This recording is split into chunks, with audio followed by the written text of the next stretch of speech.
کبھی ہمارے انتظامی مجھے کہتے ہیں کہ مولوی صاحب اپنے اوپر بھی رحم کرو، ہمارے اوپر بھی رحم کرو، اور یہ ہے کہ ملک پر بھی رحم کرو۔ لیکن ظاہر ہے حضرت اقدس مولانا احمد علی لاہوری رحمۃ اللہ علیہ عصر کی نماز کے بعد درس دیتے تھے، قرآن کا درس۔ تو کچھ ہمارے لوگ جو بدعتی ٹائپ کے ہوتے ہیں، جو بدعت اور خرافات سے ان کو بڑی محبت ہوتی ہے، عقیدت ہوتی ہے، تو آپس میں انہوں نے مشورہ کیا کہ آج مولوی صاحب کی پٹائی کریں گے، یہ ہماری بدعت اور ہمارے خرافات اور ہمارے رسومات کے خلاف بولتا ہے، آج مولوی صاحب کی پٹائی کریں گے، اور گھسیٹ گھسیٹ کر کے داڑھی پکڑ کر کے اس کی پٹائی کریں گے۔ مولانا نے جیسے کہ عصر کی نماز پڑھا کر کے سلام پھیر دیا، السلام علیکم ورحمۃ اللہ، السلام علیکم ورحمۃ اللہ، تو وہ آپ نے تپائی رکھ دی اور اس کے اوپر قرآن رکھ دیا، قرآن رکھ دیا۔ اعوذ باللہ من الشیطان الرجیم، بسم اللہ الرحمن الرحیم شروع کرنا چاہ رہا تھا کہ کسی نے کہا کہ وہ بغیرت آدمی، تو ادھر قرآن بیان نہیں کر سکتا، یہ درس تیرے درس کی اجازت نہیں ہے مسجد میں۔ اب وہ سارے کے سارے لوگ کھڑے ہو گئے مولانا احمد علی لاہوری رحمۃ اللہ علیہ۔ تو حضرت اقدس مولانا احمد علی لاہوری رحمۃ اللہ نے فرمایا، ارے بھائی تم سے بھی ڈرتا ہوں، اس سے بھی ڈرتا ہوں، بولو کروں کیا؟ اللہ اللہ، مسئلہ سمجھانے کا انداز دیکھو۔ کہنے لگے تم سارے کے سارے ایک طرف، میں ایک ملا غریب کیا کروں؟ تم سے بھی ڈرتا ہوں، اس سے بھی ڈرتا ہوں، تمہیں بھی راضی کروں یا ان کو راضی کروں؟ تم مجھے جان سے مار دو گے،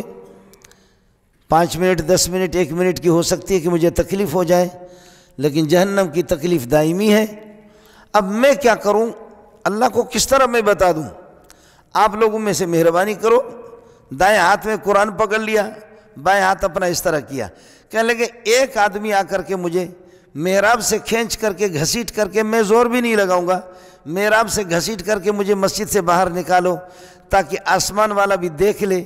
کہ احمد علی درس تو دے رہا ہے لیکن اس مظلوم کو چھوڑا نہیں جا رہا، اس کو اس طرح ذلیل کر کے گھسیٹ کر کے نکالا جا رہا ہے۔ دیکھو، تاکہ فرشتے بھی دیکھ لے کہ میرے ہاتھ میں قرآن ہے، اور آسمان بھی دیکھ لے، زمین بھی دیکھ لے، میرا رب بھی دیکھ لے، اور تم میرے اس ہاتھ میں پکڑ لو، مجھے کھینچ لو، میں تیار ہوں، میں مزاحمت نہیں کروں گا، گتم گتا دھکے کی ضرورت نہیں ہوگی، مزاحمت نہیں کروں گا، بس تم مجھے کھینچو، تاکہ کم از کم وہ خود گواہ بن جائے، فرشتے بھی گواہ بن جائے کہ اس ملا کی مجبوری ہے، یہ غریب درس تو دے رہا ہے لیکن اس کو چھوڑا نہیں جا رہا، آپ مہربانی کریں مجھے نکال۔ اب وہ جو بدعتی ہے وہ کہہ رہے کہ یار تو آگے ہو جا، ہاتھ پکڑ لے۔ کہنے لگے میں لڑوں گا نہیں، مزاحمت نہیں کروں گا، بس ایک آدمی گھسیٹ کر کے مجھے نکالے، زور نہیں لگاؤں گا۔ اب ایک اشارہ کر رہا ہے یار تو آگے ہو جا،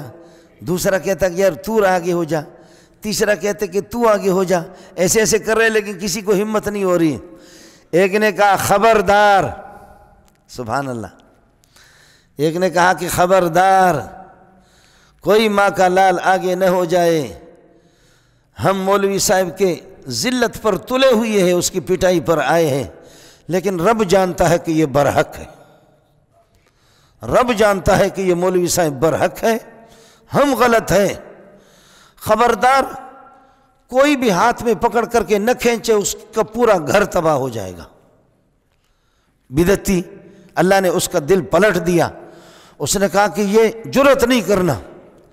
اب مولانا کھڑا ہے، ہاتھ میں قرآن پکڑا ہوا ہے، کہہ رہے کہ بھئی مجھے نکال دو، کوئی بھی نکال نہیں رہا۔ بسا اوقات مجبوری ہوتی ہے، یا ایھا الرسول بلغ ما انزل الیک من ربک وان لم تفعل فما بلغت رسالتہ، یا ایھا الرسول بلغ ما انزل الیک من ربک وان لم تفعل فما بلغت رسالتہ،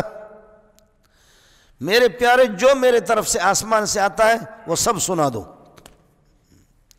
یہ نہیں میرے بھائی جنت کی حوریں ہوتی ہے، جنت کے اتنے حوریں ہوتے ہیں، اتنے کمرے ہوتے ہیں،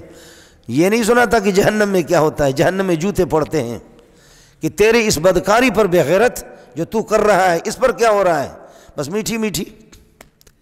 نبی نذیر بھی ہوتا ہے، بشیر بھی ہوتا ہے، جنت کی خوشخبری سناتا ہے، جہنم سے ڈراتا ہے، کفر سے ڈراتا ہے، اللہ کی بغاوت سے ڈراتا ہے، زنا سے ڈراتا ہے، سود سے ڈراتا ہے، معصیت سے ڈراتا ہے۔ نبی کی یہ دو ذمہ داری ہیں، نبی بشیر بھی ہے، نبی نذیر بھی ہے۔ بلکہ مزے کی بات یہ ہے، نذیر زیادہ تر ہے، نذیر پہلے ہے، بشیر بعد میں ہے۔ یہ جو بڑے بڑے جو لوگ ہوتے ہیں نا، ان کا جو منہ کالا ہے، ان کو جب یہ چیز نہیں بتائیں گے تو اس مولوی سے تو بہت خوش ہوتے وہ۔ آخرکار مولانا احمد علی لاہوری رحمۃ اللہ علیہ کو وہ نہیں نکالے۔ میں عرض کر رہا ہوں کہ اس مسئلے میں نبی بھی مجبور ہے۔ یا ایھا الرسول بلغ ما انزل الیک، جو کچھ آسمان سے نازل ہوتا ہے، چاہے وہ کسی کو کڑوا لگے یا کسی کو میٹھا لگے، کسی کی طبیعت کے مطابق ہو یا اس کی طبیعت کے مطابق ہو، آباء و اجداد نے کیا ہے یا نہیں کیا ہے، ان کی رسومات کے مطابق ہے یا نہیں ہے، بلغ ما انزل الیک، آپ کو تبلیغ کرنی ہے۔ وَإِن لَمْ تَفْعَلْ، اگر تو اس طرح نہیں کرے گا، وَإِن لَمْ تُبَلِّغْ، اگر تو ہر بات کی تبلیغ نہیں کرے گا، فَمَا بَلَّغْتَ رِسَالَتَ، تو آپ نے پھر یہ ہے کہ میری قاصدی کا حق ادا نہیں کیا، میں نے اپنا قاصد بنا کر کے آپ کو زمین میں بھیجا، میں اللہ ہوں تو خلیفۃ اللہ ہے،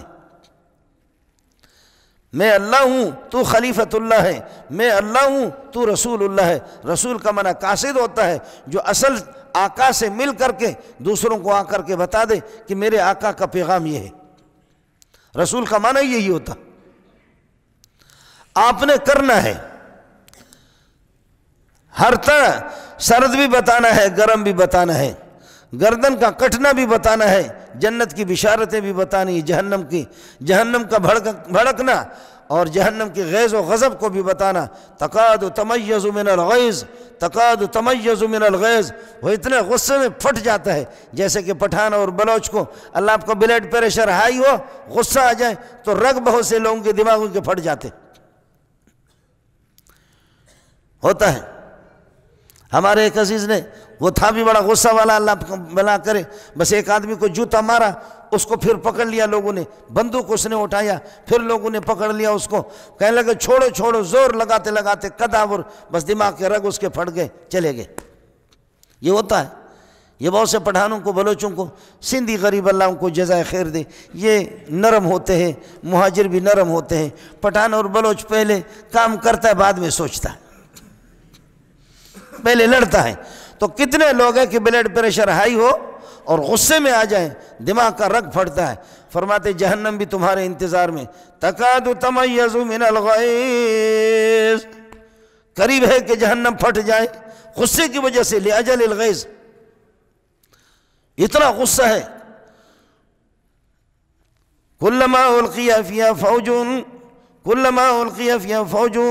سألہم خزنتها الم یأتکم نذیر، جب بھی بڑے بڑے پیٹ والے سنڈوں کو اٹھا کر کے جب اس میں ڈال دیا جائے گا، سألہم خزنتها الم یأتکم نذیر، جہنم کے داروغہ جو ڈیوٹی پر مقرر ہے وہ کہیں گے بتاؤ نبی نے ہر بات تمہیں بتائی نہیں بتائی، قرآن نے تمہیں بتایا نہیں بتایا، سب کچھ تمہارے پاس آیا نہیں آیا، یہ تو پہلے بتاؤ۔ یا نبی نے کوتاہی کی ہے، اگر نبی کچھ چھپائے تو پھر امت کے لیے گنجائش ہوگی کہ اس حکم پر، سود کھانے پر، اے اللہ تو مجھے جہنم میں گلا سڑا کر کے مجھے چھوڑ دیتا ہے۔ میرے نبی نے کچھ بھی نہیں چھوڑا، ہر چیز بیان کی۔ جہاں 1.25 لاکھ کا مجمع تھا، بعض نے 80,000 کا مجمع لکھا، 1.25 لاکھ کے مجمع میں حجۃ الوداع کے موقع پر فرمایا، لوگوں حل بلغت، میں نے سب کچھ پہنچایا، حل بلغت، میں نے سب کچھ پہنچایا۔ انہوں نے کہا کہ جی ہاں پیارے، آپ نے کچھ چھوڑا نہیں۔ فرمایا اللہم حل بلغت، اللہم حل بلغت، اللہم اشہد قد بلغت، اللہ تو گواہ رہ، یہ 1.25 لاکھ کہہ رہے محمد نے کچھ چھوڑا نہیں، اللہ تو گواہ رہ، میں نے کچھ نہیں چھوڑا ہے۔ صرف جنت والی باتیں بیان نہیں کی، اتنی حوریں ملتی ہے، 70 حوریں ملتی ہے۔ میں نے ربا کی حرمت کو بھی بیان کیا، سود کی حرمت کو بھی بیان کیا، زنا کی یہ کی حرمت کو بیان کیا، شراب نوشی کی حرمت کو بیان کیا، ڈکیتی قتل کی حرمت کو بیان کیا، غیبت کو میں نے بیان کر دیا۔ میں عرض کر رہا تھا، بات کہیں نکلی، حضرت ابو ہریرہ فرماتے ہیں کہ پیارے نے فرمایا کہ الربا 70 جزءً، ربا کے 70 نحوستیں ہیں، 70 حصے،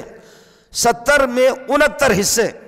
69 حصے تو زیادہ خطرناک ہے، لیکن 70واں حصہ جو سب سے آسان، جس کی نحوست کم ہے بنسبت 69 حصوں کے، میرا رب جانتا ہے کہ ان کی کیا نحوست ہوگی، لیکن ربا کی جو سب سے ایسر ہوا، سب سے آسان جو نحوست ہے وہ یہ کہ ان ينكح الرجل امہ، جو آدمی سود کھاتا ہے، کھلاتا ہے، سود کو رواج دیتا ہے، وہ اپنی ماں کی عزت کو لوٹتا ہے، گویا کہ وہ اپنی ماں کے ساتھ بدکاری کر رہا ہے۔ یہ پیغام ہمارا پوری دنیا میں پہنچتا ہے، لیکن میں ابھی تک نہیں دیکھا کہ کسی مولوی نے یہ کہا کہ غلط کہہ رہے ہو، اس لیے کہ اس کو پتہ بھی ہوتا ہے، لیکن یہ کہ بعض ساتھی ہمارے بات چھپاتے ہیں۔ میں نے عرض کیا کہ ہماری ذمہ داری ہے، دنیا میں کب تک چھپائیں گے، اس کی بارگاہ میں تو جائیں گے۔ مزید ویڈیوز کے لیے آپ ہمارے فیس بک پیج کو لائک کریں اور ساتھ ہی ہمارے یوٹیوب چینل کو بھی سبسکرائب کریں تاکہ کسی بھی ناگہانی کی صورت میں آپ کو ہماری ویڈیوز بر وقت مل سکے۔